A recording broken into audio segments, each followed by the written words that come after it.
E hoje eu fiquei com a responsabilidade de trazer aqui uma reflexão a partir da Sagrada Escritura sobre justiça, um povo para os outros.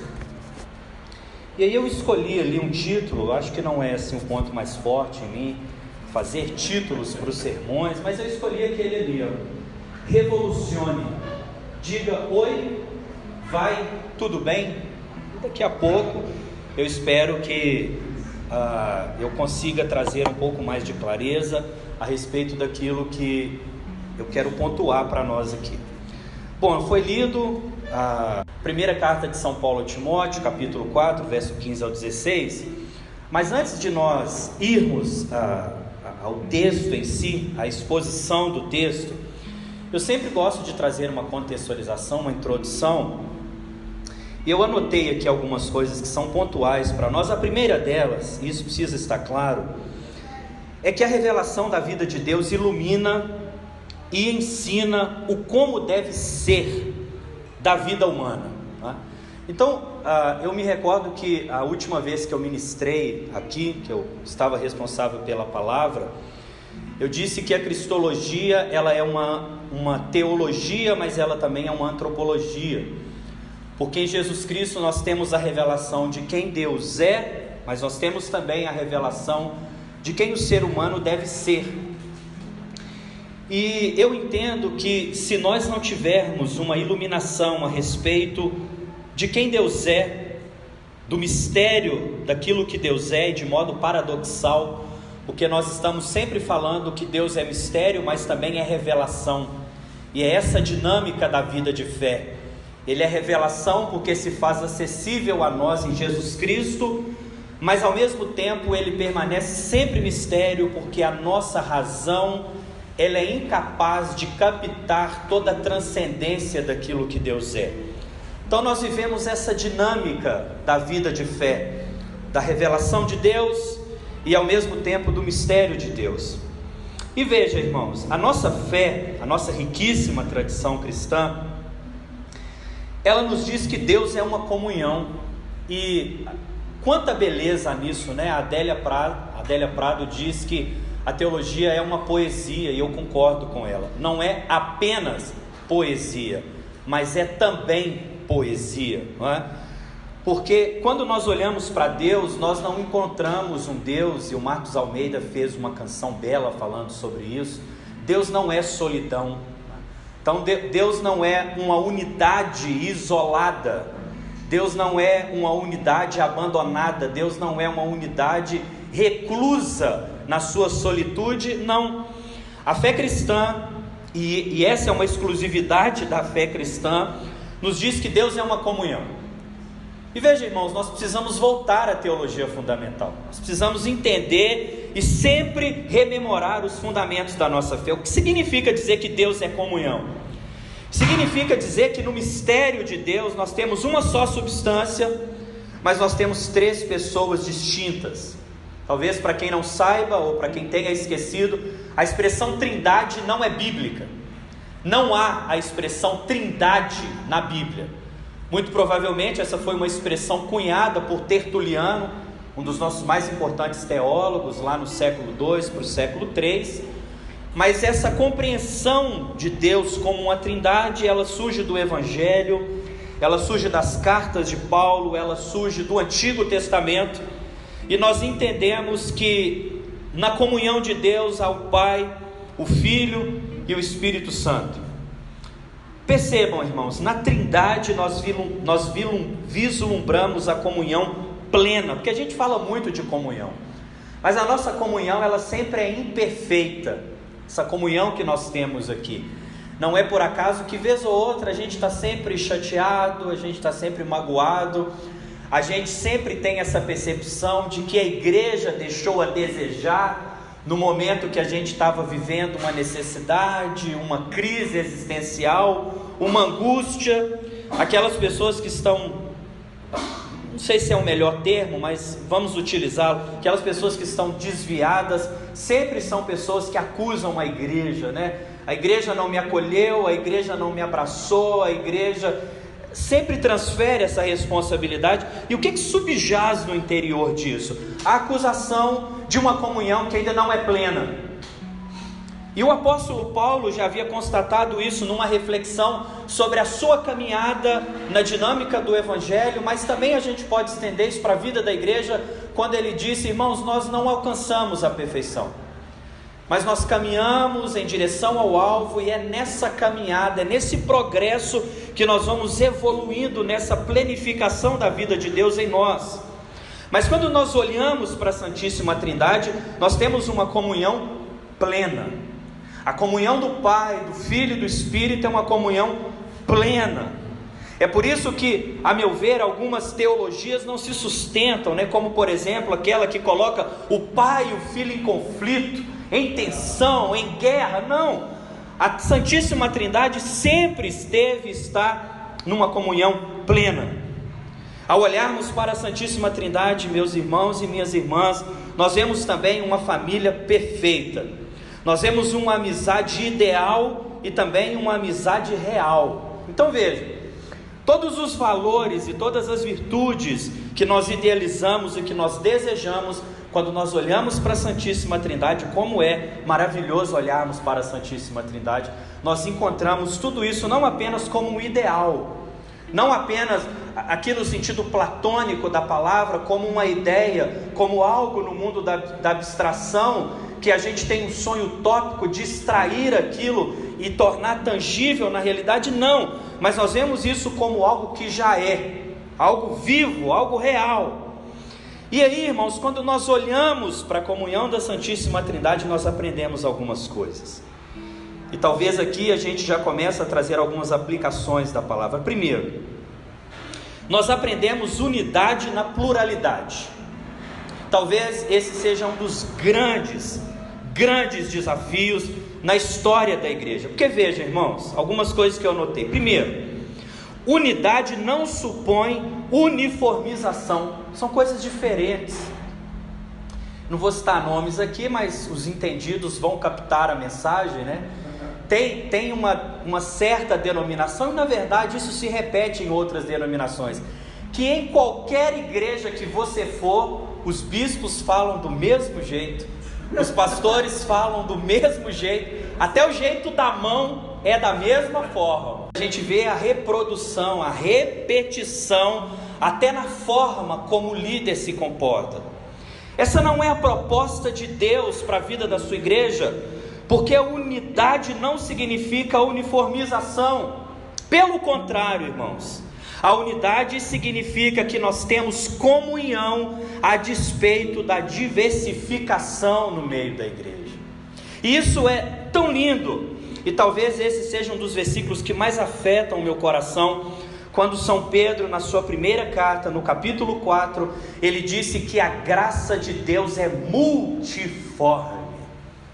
Veja, irmãos, a graça de Deus, ela tem formas múltiplas, ela tem formas distintas, diversificadas e paradoxais de se revelar, de se manifestar. E é por isso que São Paulo, no capítulo 12 da sua carta aos Coríntios, ele vai falar que há vários ministérios, mas o Espírito é o mesmo.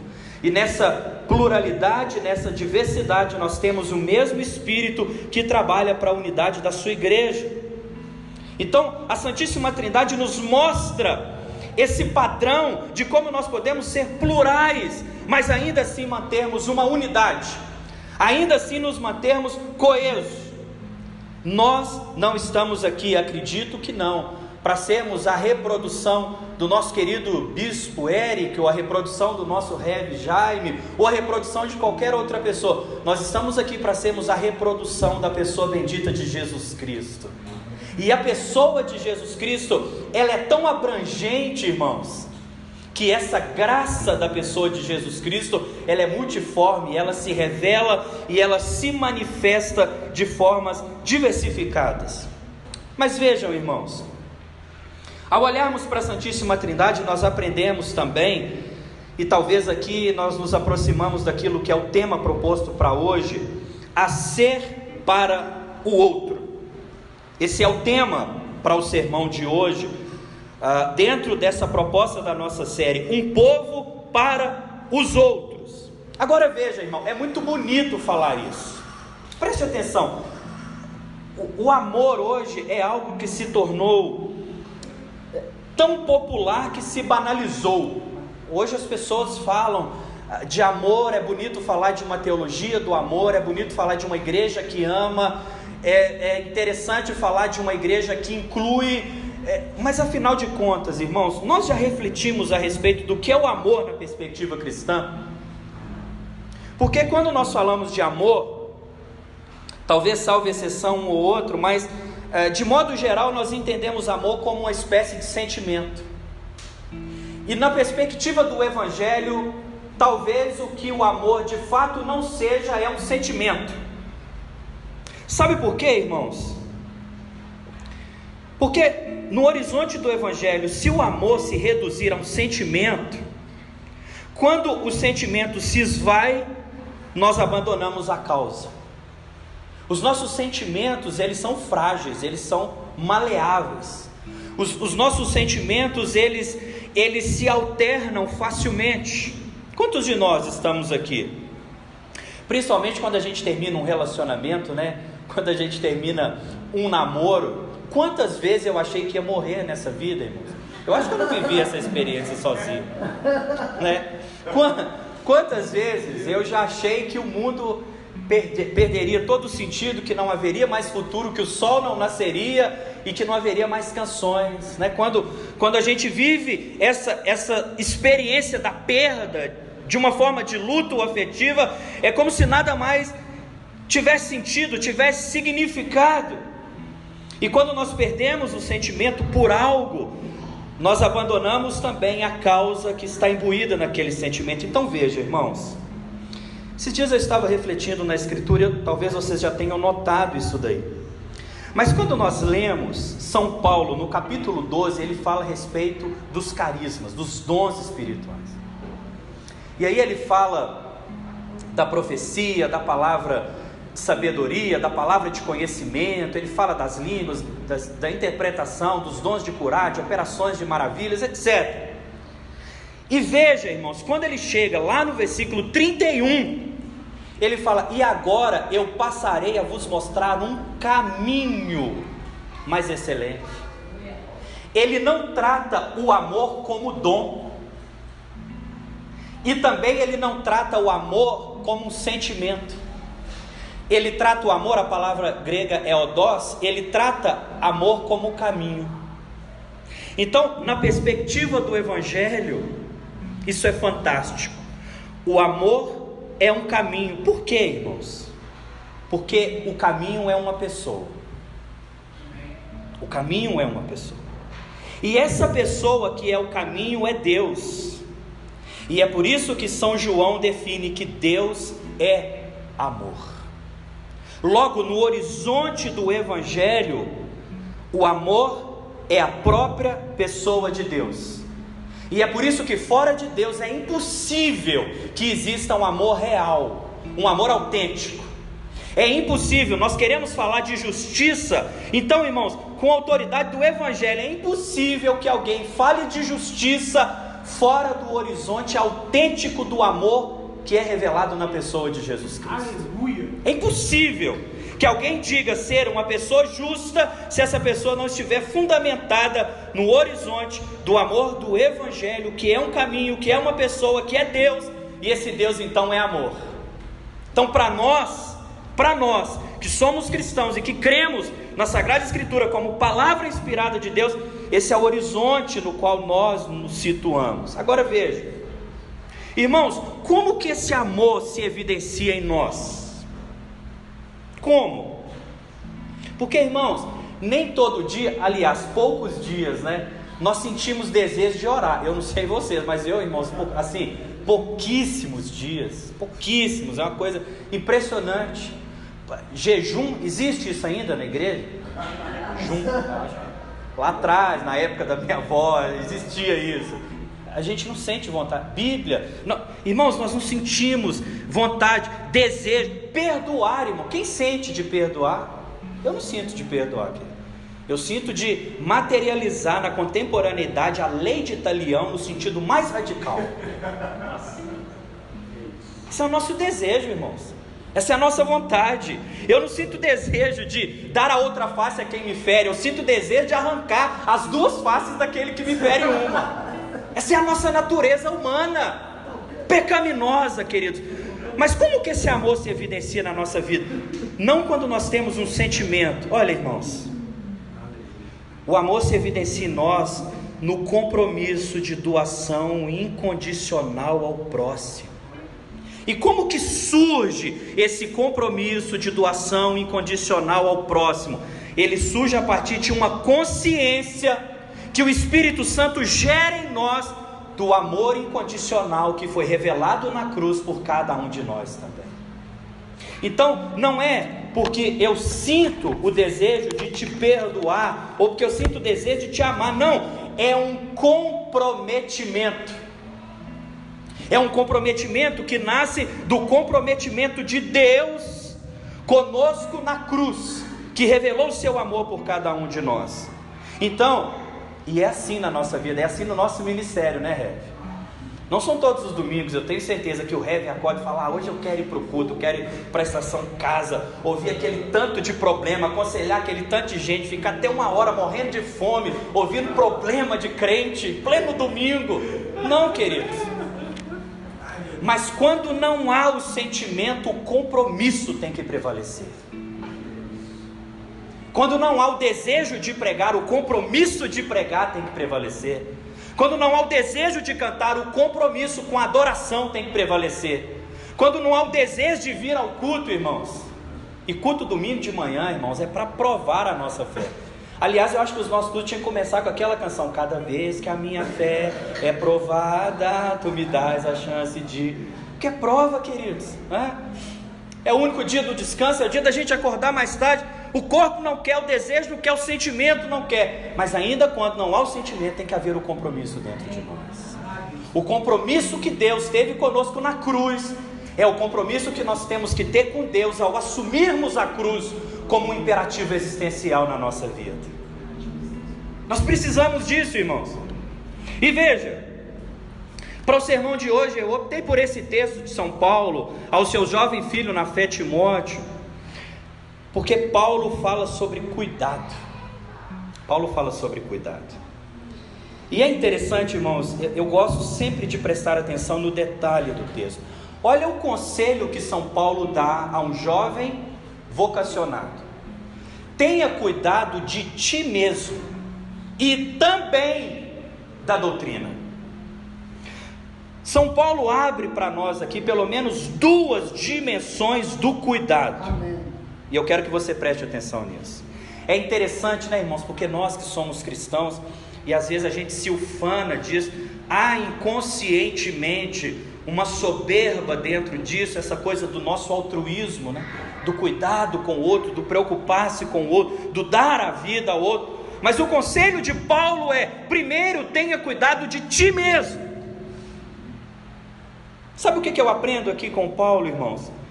Que a responsabilidade consigo precede a responsabilidade com o outro. Eu quero falar um pouco sobre isso daqui. Porque às vezes, num culto como esse, eu poderia me valer desse sermão para falarmos de justiça social, de revolucionarmos o mundo, de revolucionarmos a sociedade.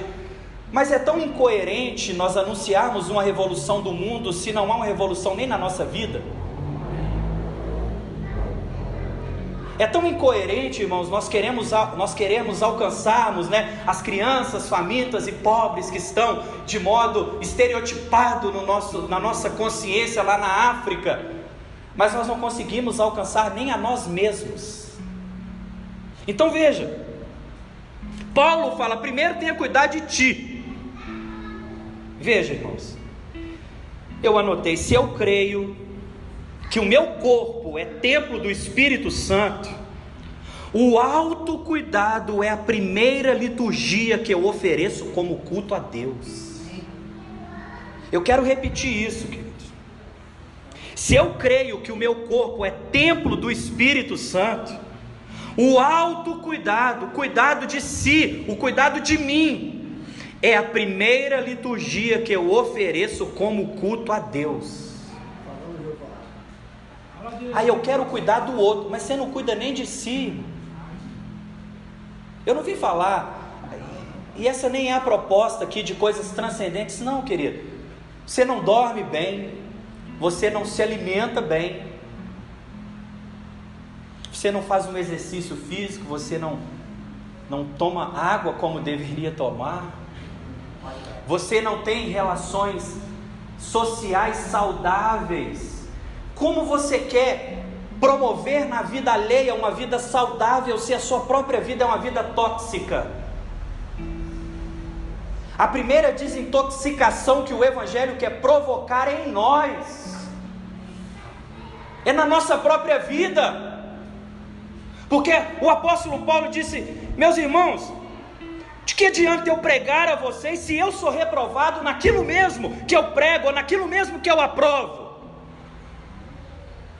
Deixa eu te perguntar, querido irmão, querida irmã, você já aprendeu a arte de respeitar a você mesmo?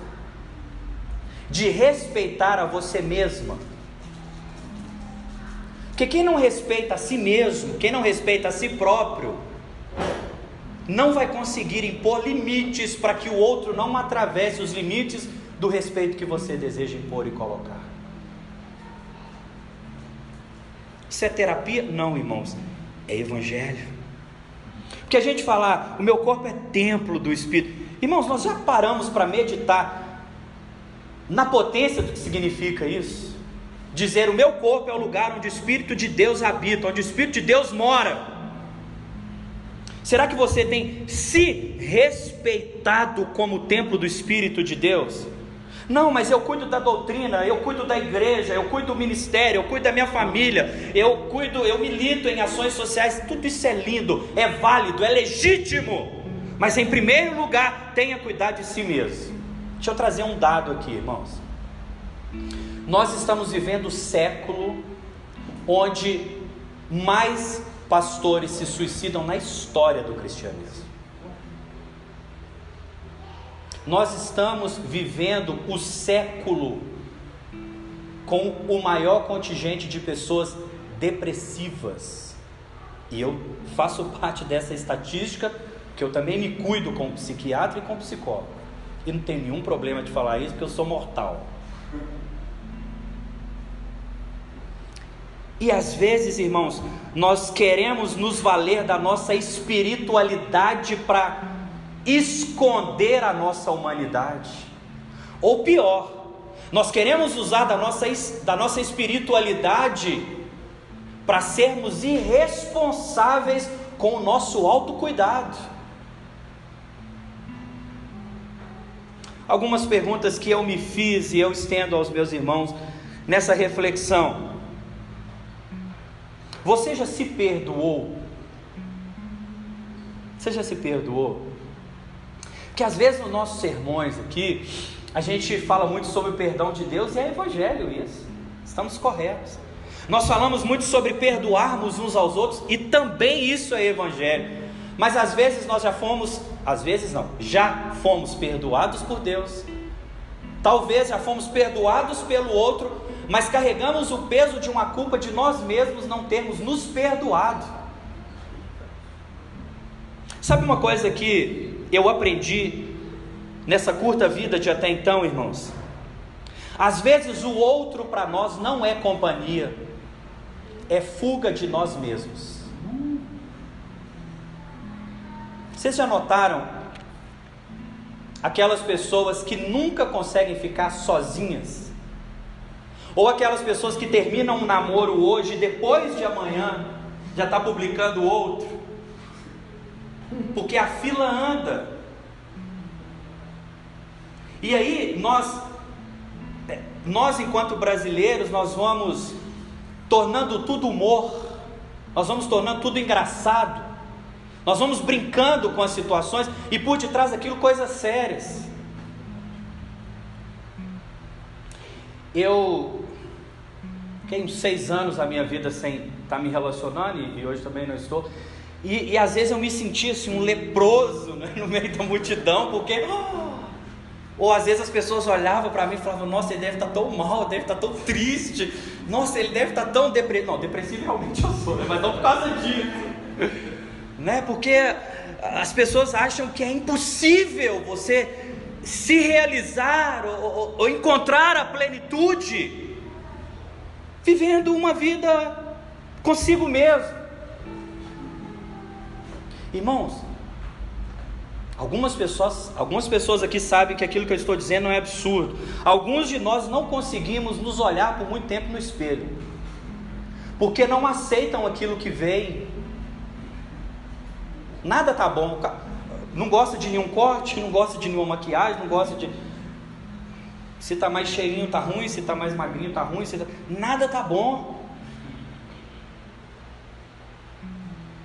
Meus irmãos, hoje eu quero ser bem prático no meu sermão, porque eu penso que antes de termos uma igreja avivada, nós precisamos de uma igreja curada.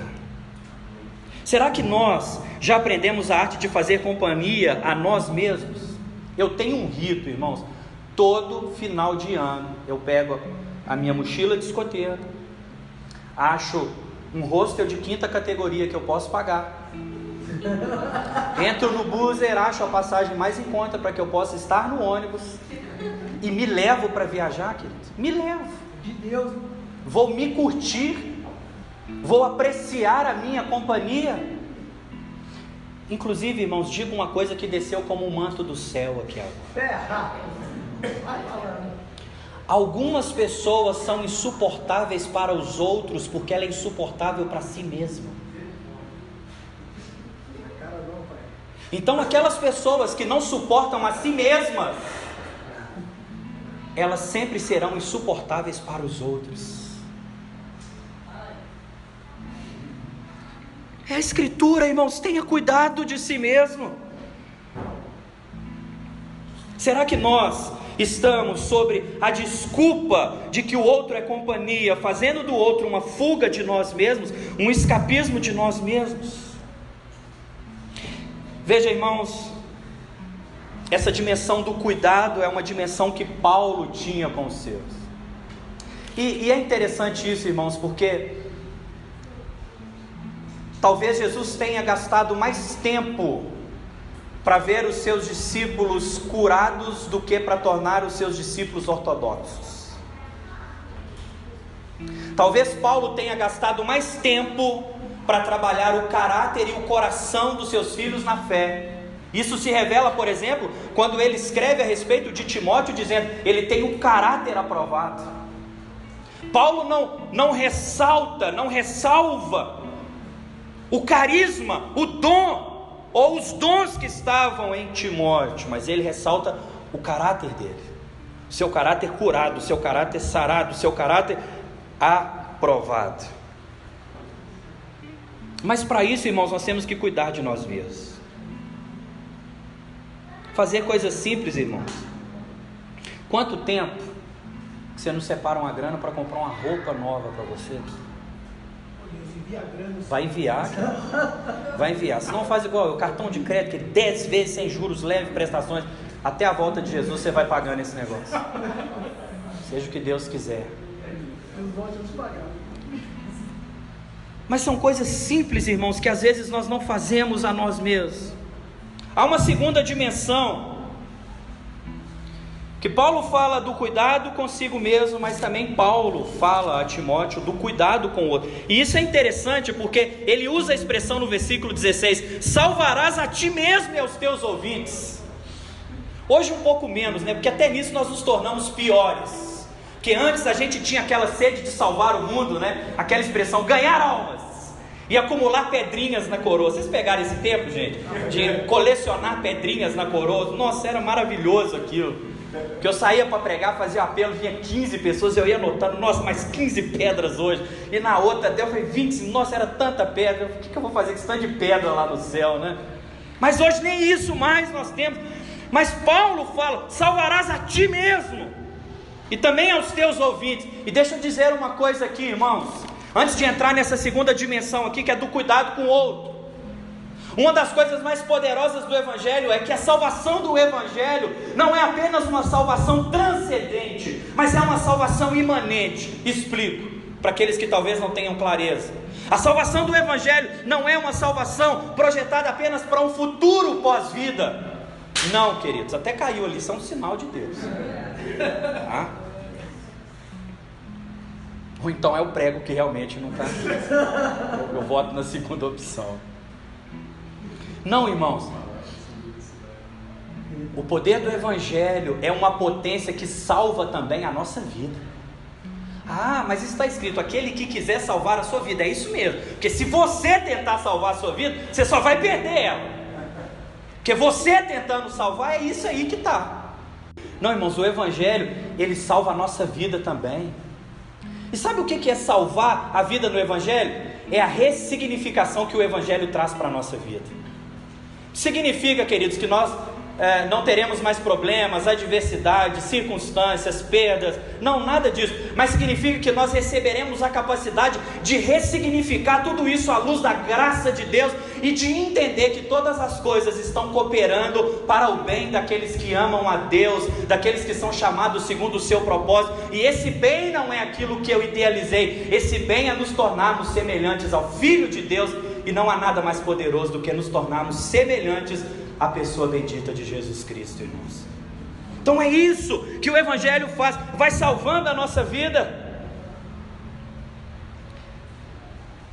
Não apenas o nosso futuro, não apenas a nossa eternidade. Eu quero dizer para você, querido, talvez você já aceitou e já abraçou essa salvação eterna, mas também há uma salvação presente para a sua vida, uma salvação presente para a sua alma. E às vezes eu costumo dizer que há infernos existenciais que nós vivemos que talvez sejam piores do que outros infernos transcendentes que nós podemos e possamos imaginar.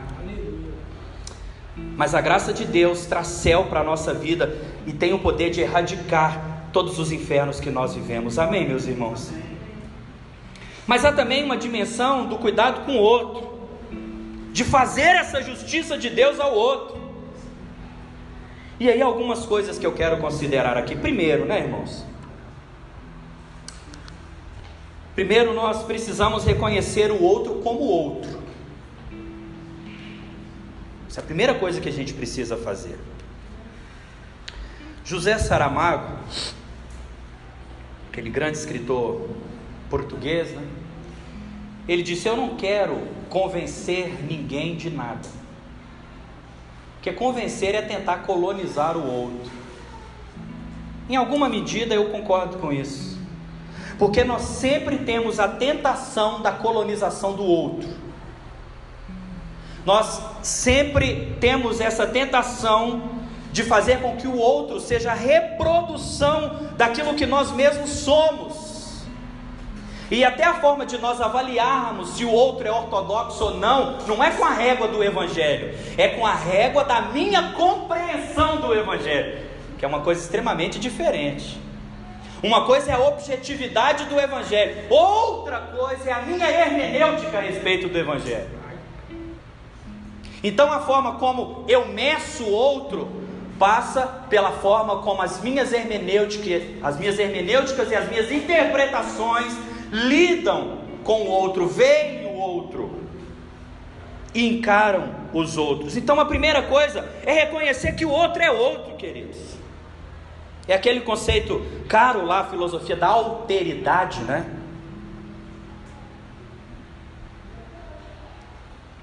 Os pais sofrem muito dessa tentação, né?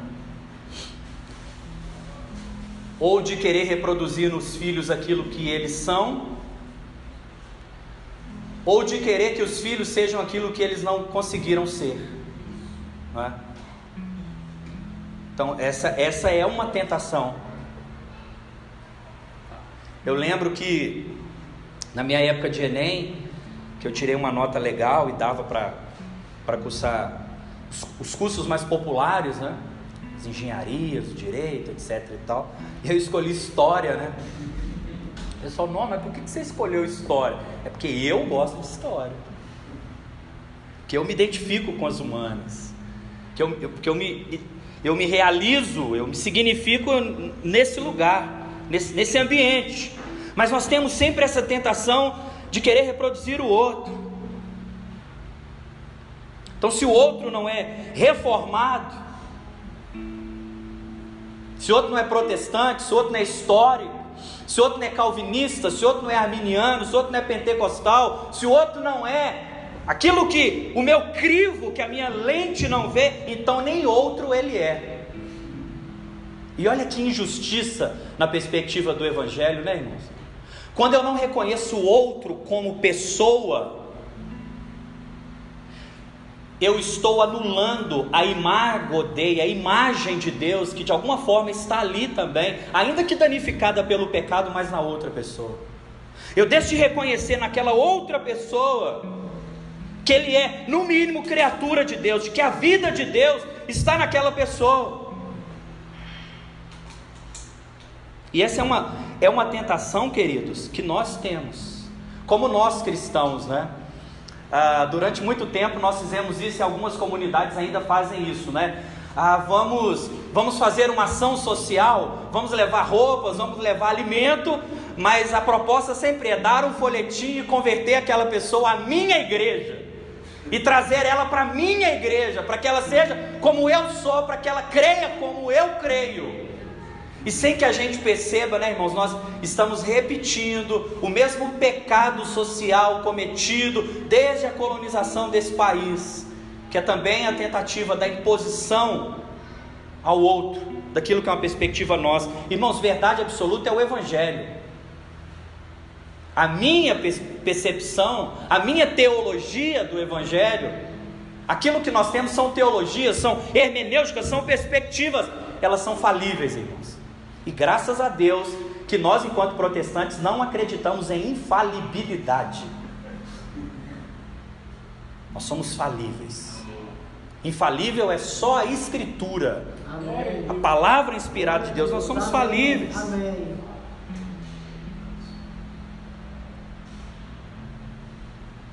É assim nos nossos relacionamentos, né, irmãos?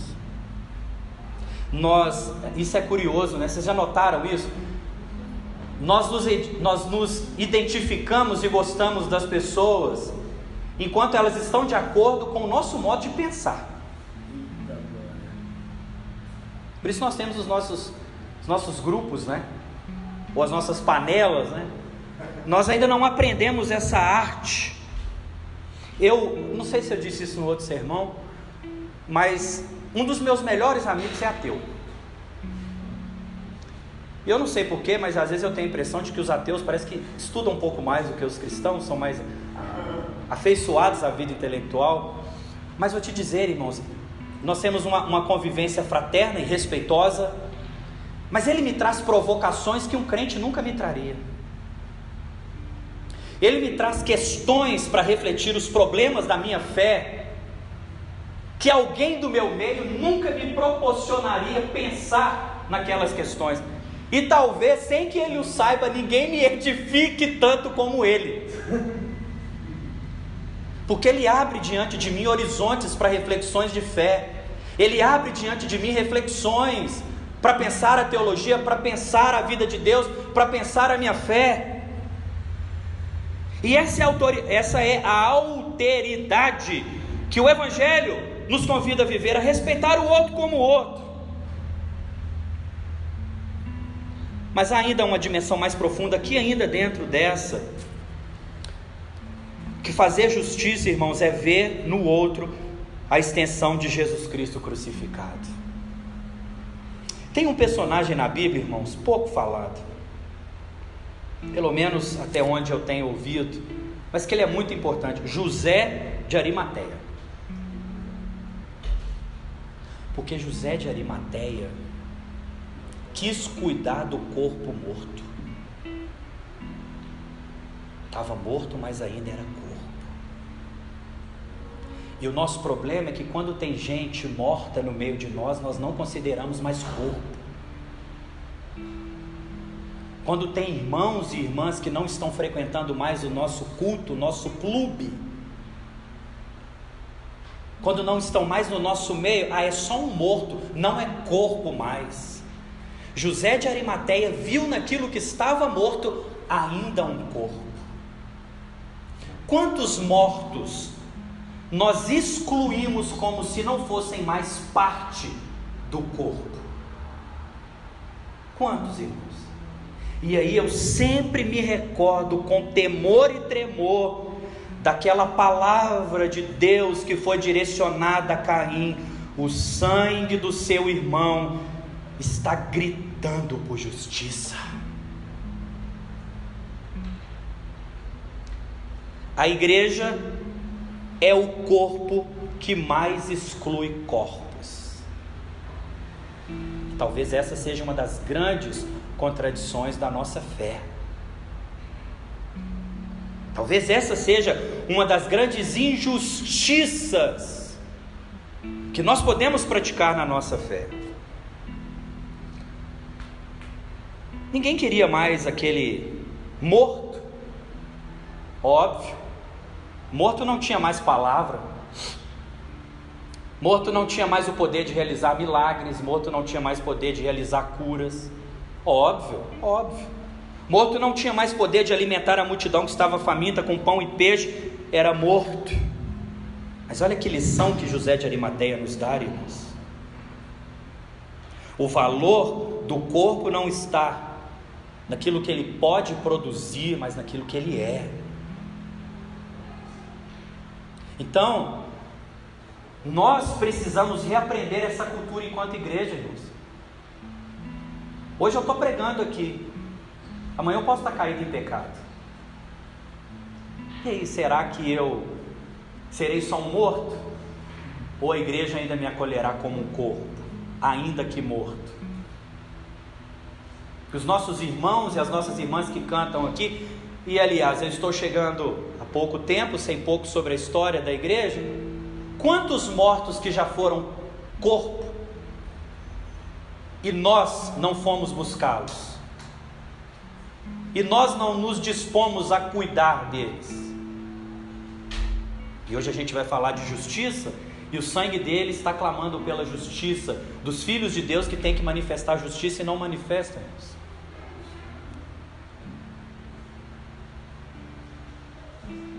Talvez, meus irmãos, minhas irmãs, esses são dias, e eu quis tanto falar sobre isso, e acho que não estou tão descontextualizado, porque a penúltima encíclica do Papa Francisco foi exatamente Laudato Si, sobre o cuidado da casa comum, e não apenas sobre o cuidado da casa comum, mas sobre o cuidado de cada um de nós enquanto uma grande fraternidade que precisa de ser cuidada.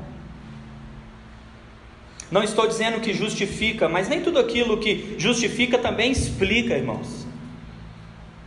Quantos foram corpo no meio de nós, pecaram, falharam, erraram, caíram? Eu já vivi isso, irmãos, não no sentido de, graças a Deus, cair num pecado, mas de sair de uma comunidade, não a última que eu estava, mas de ser líder de jovens, de cuidar de muita gente. Eu já fui de uma denominação, a minha irmã está aqui, é testemunho disso. Nós tínhamos o culto de jovens domingo para 250 jovens. E aí quando a gente sai, a gente não está mais ali, a gente vai para outro lugar, cadê aquela comunhão?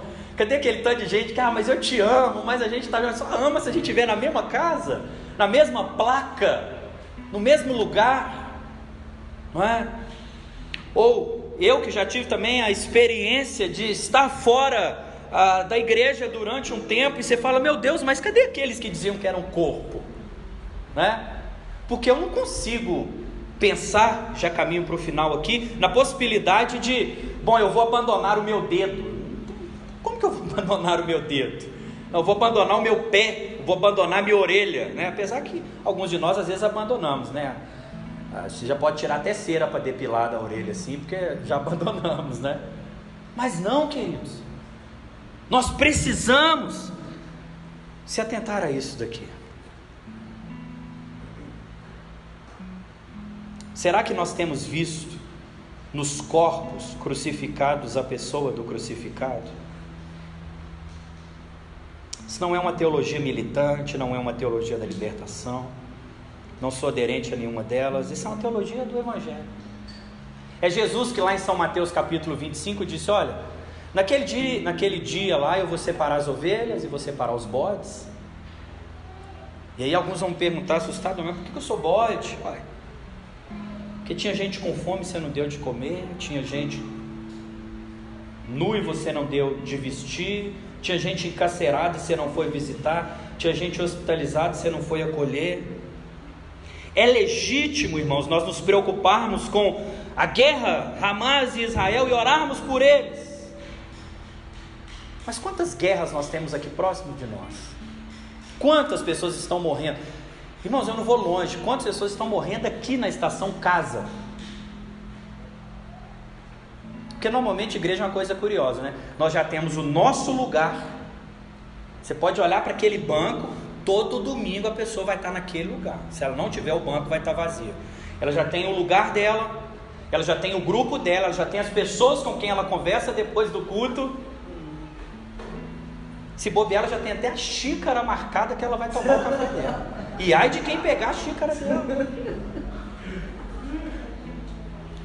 E aí termina o culto, a gente conversa 20 minutos e fala: tivemos comunhão. Dei um abraço em 2 ou 3 que é gostoso, né? Lázaro gosta de abraçar, eu também sou abraçador, viu, irmãos? Eu sou um abraçador de plantão, assim, eu gosto de abraçar, de sentir.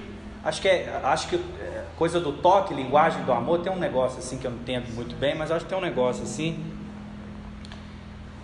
Então veja, irmãos, a revolução do Evangelho, é por isso que eu coloquei aquele título ali: revolucione, diga oi, vai tudo bem. Porque a revolução do Evangelho, ela irrompe de modo orgânico, de modo simples. Irmão, sabe o que mais me afeta na vida de Jesus Cristo? Não era sua divindade, não era sua... Lógico, tudo isso é vislumbrante, mas era a sua humanidade. O que mais me afeta não é nem ele olhar para Bartimeu e curar Bartimeu da cegueira dele, não é isso o mais poderoso. O mais chocante é ele parar a multidão para ouvir o marginalizado e miserável clamando por socorro.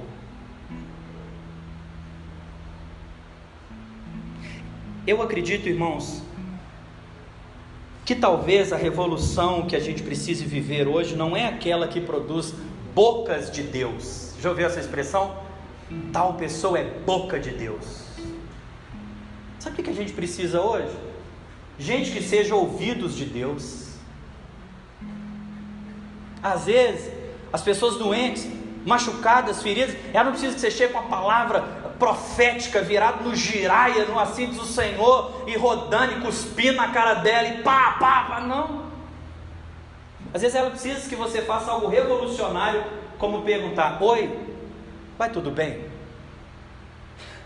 Mas não é perguntar oi, vai tudo bem como uma pergunta retórica, mas como uma abertura evangélica para acolher aquele que precisa de misericórdia. Irmãos, eu acho um pouco desagradável assim, a gente está pregando, talvez falar de experiências próprias, no sentido assim de não se ufanar, mas eu já vivi experiências de pessoas que estavam prontas para o suicídio. De eu sentar lá na rua mesmo, de minha mãe, de minha avó, um jovem, eu vi ele estava muito doido, tinha cheirado muito, tinha bebido muito, estava muito doido, e eu sentei com ele, falei: mano, o que tá pegando, cara? Vamos trocar uma ideia. E ele chorando e com as garrafas, eu falei: mano, tô aqui para te ouvir. Estava indo para alguma coisa lá, e deixei para lá, fiquei lá sentado 1 hora ouvindo. E outra coisa, irmãos, ouvir, porque crente também tem o vício da palavra. A pessoa já está ouvindo, produzindo uma teologia para dar resposta. A pessoa está ouvindo, já produzindo uma palavra, um texto bíblico, pensando no versículo. Não, irmãos, às vezes a pessoa não precisa de um versículo, de uma palavra, é preciso que você fica ali ouvindo, eu fiquei ali ouvindo, ele chorou, me abraçou e falou: cara, eu ia tirar minha vida, eu tenho uma arma em casa, eu chegar em casa e dar um tiro na minha cabeça. mas ser ouvido aqui hoje me salvou, porque ninguém me ouve, eu não tenho ninguém para me ouvir. Então veja, irmãos, essa é a revolução justa que o Evangelho quer fazer. E nós vamos orar, mas